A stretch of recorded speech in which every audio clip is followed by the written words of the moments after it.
You're watching the Move Me podcast with Kevin Methvin. Today we have someone that I finally met in person for the first time, even though we've been buddies for a little while. We got Larry McCain. And Larry is a lender. He's also has done insurance. He's a realtor also. He does a lot of everything. But we've been just kind of catching up, talking about life and, the power of Instagram. We started talking on Instagram, realized we're both part of the Raider Nation. And I think that kind of helped seal the deal for us to get together and talk a little more. And he referred me somebody. We were able to help. And it's I can't wait to do another deal with you. Yeah, same here. Everything is energy. Yeah. And as you mentioned with Instagram, seeing you out there, I knew, of course, this guy's got great energy. He's bald like me, which is great from the Bay Area. And a Raider fan, and I'll tell you, I tell my girlfriend, she's from Sweden. I said, if you ever want to be with someone, you want to be with a Raider fan because we are committed. We're loyal. No matter what happens, we're always going to believe that everything is going to be good. So I also found out, I grew up in San Leandro, as many of you knew. He grew up in Oakland and then transferred over to Hayward at a young age. Yeah. We were talking a little bit about your upbringing and how the education kind of helped steer you in the right direction. You want to talk a little more about that? Oh, it's huge. And as you mentioned, your wife's an educator. Teachers, educators, principals. I mean, that whole field is why I'm here. I mean, literally. We had very little at our school, in the Oakland School District. I have lots of stories, but I'm going to keep it short. It was educators that really told me, breathed life into me and told me, hey, you can do anything you want in life, no matter where you showed up, no matter what circumstance you had. And we grew up homeless at times. It was some pretty harrowing situations. As I mentioned, they still make music about my family. I had to kind of get away for a while because it was just crazy, but I always can go back and get in and out, because people knew me. But it was educators. I was sharing with you a moment ago. I had several teachers that would tell me, hey, you know what? I realized that I developed ADHD. A lot of us did. Eating probably that macaroni and cheese that we probably shouldn't have been eating back in the day with all the additives. Now we find out today that's. I think all of us in sales have a little bit of ADHD. We've got something going on. Yeah, exactly. And so I would get things done, but it just want to have fun. And the teachers say, if you stay focused, if you continue to push yourself, you can find yourself in some great places. And so I went from, growing up homeless, seeing violence all my life, to working for a number 2 PC manufacturer as a product manager, and being responsible for the notebook product line. Traveling all over the world. China, Hong Kong, Taipei, France, running meetings. And so I would call my mom. I'm like, hey, Mom, can you believe it? I'm running this meeting here, And like anything else, people want to work with good people and authentic people. That's why I saw in you and the folks that I connect with. That's why, of course, I referred the client out to you. We're in a world where there's a lot of masking going on, projections. And so we're human. Human beings want to connect with good people. Yeah. And so, and getting back to what I was saying about teachers and about your wife, I love teachers.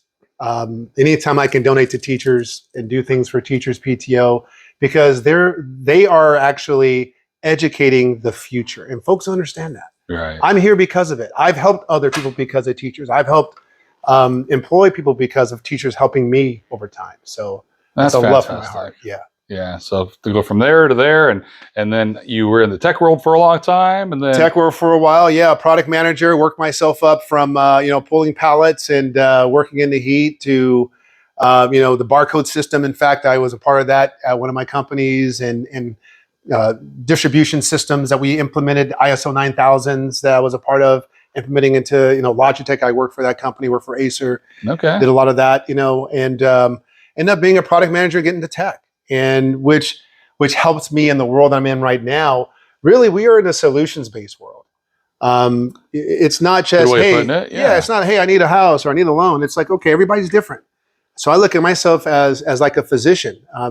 It would be nice if everyone had 800 credit score and made $500,000 a year, but we all don't do that, Absolutely. And so we're teachers, we're dentists, we're laborers, we're multifaceted. And so I look at everyone, sit with folks and see how can I maximize, their capabilities and abilities based upon what's available in the markets. And so I love that part. I mean, you mentioned all the other roles I've had in time. But the role that I was sharing with you recently, I found my love in loans because everyone's different. Yeah. And I can really figure out, how can I connect and help that person? Oh, you need this. Oh, okay. Well, you need this type of loan. Okay. Well, we need this situation. And so it's that's been more gratifying, just in this phase of life. Absolutely.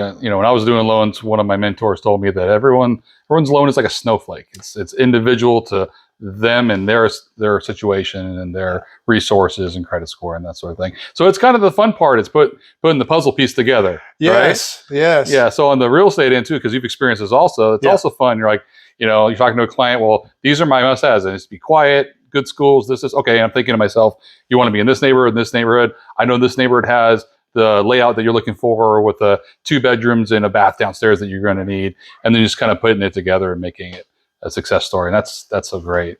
Well, yeah, and that's wonderful. We got to have this nice kitchen. I want to be able to see my kids play through this window here, or as I mentioned to you earlier, a lot of we're seeing multi-generational families moving together. So we got to have them. Yeah, right. Myself, exactly. We have to have a bedroom downstairs with an ensuite or a bathroom nearby because my mother can't walk too far or what have you. Right. Sure. And so, and that part's great. And I love that part. My girlfriend, she's actually a realtor also, and so she's able to cater to folks, and I work with a lot of great people like yourself and her, and I'm at this phase of life where I can work with good people. Yeah. And usually with good people, we're going to have good folks that we're referring and connecting with, and so you're able to you're the captain. You're making sure they find the right place, making sure that everything is how it's supposed to be. All the disclosures are thorough and whatnot, and my job is to make sure, hey, we close as close to on time as we can. Yeah. And sometimes you run into situations like in life, where you may have a wild situation show up. But as I mentioned earlier, we don't really talk about when things go well, but we always hear the consternations. And so really that's where you measure yourself when things are the most challenged. And like what we've had a situation, everything is going great. Our client decides to go on vacation. He's got injuries. He's got tons of money everywhere that he wants. I'm like, wait, you can't just take cash. And we got different rules now. But we find a way to make things happen. Yeah, we made it happen. Yeah, and exactly. He was happy. Yeah, it was great. Passing him the keys, opening up some tequila, and celebrating. He was super. I wish you could have been there for that, but we'll have to get together soon. Yeah. Any time for tequila, man. It might be any time. Sounds good. Right on. So so just tell me a little bit more about like some other success stories you've had recently. I keep seeing your closings on Instagram, so I know you're doing. Oh, thank you. Helping a lot of people. I again, as I mentioned earlier, I'm really grateful to connect with great people like yourself. Oh, thanks for the compliment. No, seriously, I am serious. It's we all start somewhere, and we've all worked for folks that we will never want to work for again. That is true. But that's part of the lesson of life, right? To know what we want to work with. So I've just been very fortunate where I've had folks know that. I've done both. I've had experience in real estate and in loans. And so what it's helped my clients, especially newer agents who need navigating. Of course, they have their office, but they have me. And so when we're in these transactions, I can say, hey, check for this, make sure you've done this. We should ask for that. And they're like, oh, I didn't think about that. Or they'll say, oh, okay. And you see them run with it. And of course, hey, I don't need any credit. We just want to close the deal. And so I've had a lot of, I've had the privilege to work with quite a few agents, some great success stories. Right now, of course, we've got the Dream for All, that's out there. And listen, not every program works great for everyone. We helped someone as a success story. She was looking for a property and limited income, but great credit. And things are more expensive. So couldn't find exactly what she was looking for. And but we were still, I was still encouraging her. She was still staying positive. We got beat out on a couple deals. Okay. All of a sudden, like Willy Wonka, the magic ticket showed up in her email, right? And she was like, "Oh my gosh!" She sent it to me. I'm like, "Hey, we won the lotto." That was for Dream for All. That was Dream for All. Oh, nice. Yeah, last year. That's how it works.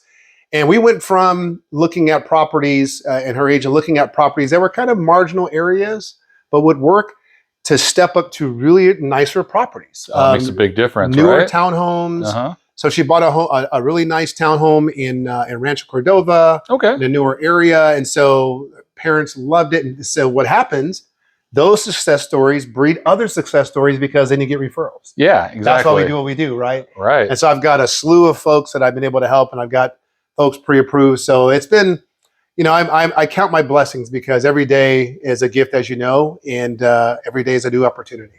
Absolutely. Yeah. Absolutely. Well, and then you talked a little bit about your sons, and one's a musician, and we kind of talked about that. Some people might know I was in band in high school and left it to go pursue basketball. I should have stayed with the band because I was much better at playing trumpet. What's funny is that again, American culture, sports is big, especially football, and then basketball and everything baseball, else. Baseball, football, baseball, then basketball, right? Hockey's coming up there, and Sure. Like you, we grew up in the Bay. So it was basketball was big, especially absolutely. Bishop O'Dowd, was huge with basketball back then. And of course, Hayward High when I went in Mount Eden. And so I actually played the trumpet. I didn't tell you that. I played the trumpet when I was younger. Oh, okay. Couldn't afford to continue. And so I always vowed that whenever I have children, I'm going to give them every opportunity. And I had 2 sets, and the older set of kids, they did sports, the traditional sports. Mm-hmm. Which was great, and I was a part of coaching and helping, and I remember my last year with my stepson. I said, if I do it over again, I'm not going to push sports as much because everybody is not going to the NFL. Everyone's not going to be a pro. The key is how can we make them better citizens? And a lot of coaches forgot about that because they want to win.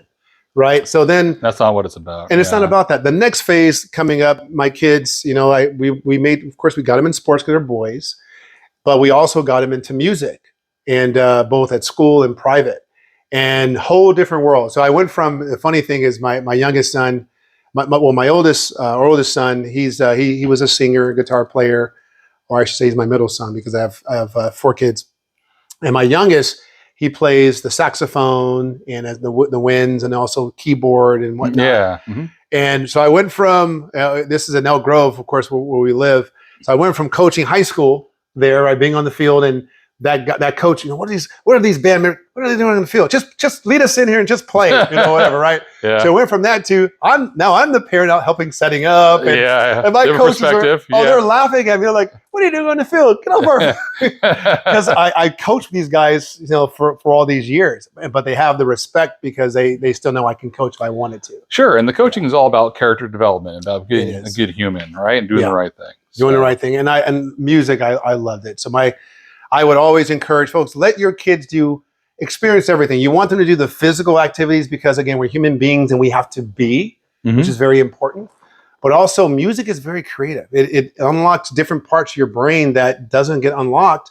And especially as adults, right? We kind of, right at about 11th grade, we kind of get locked into a mindset, and then people carry that for the rest of our lives. And instead, music allows you to be creative and to pull and to see and to connect.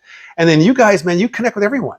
It's like, okay, you want to jam? Let's jam. Yeah. You can meet someone and jam all over. And where, sports players are like, oh, I played against that guy. I don't want to be friends. It's a whole different world. Well, yeah. And I've done both. And, those 2 things do bring people together too, though, of all walks of life, which I love. I think that's amazing. And I don't get to play the trumpet anymore, but my wife and I go to a ton of concerts. We listen to a lot of like reggae rock bands that have a lot of horns. Nice. So I get to see, the other guys up there doing it and doing it really. So you like Tower of Power, of course, being from the Bay Area, man. Horns, yeah. Oh, Earth, Wind, and Fire also. Yeah, I love it. I love it.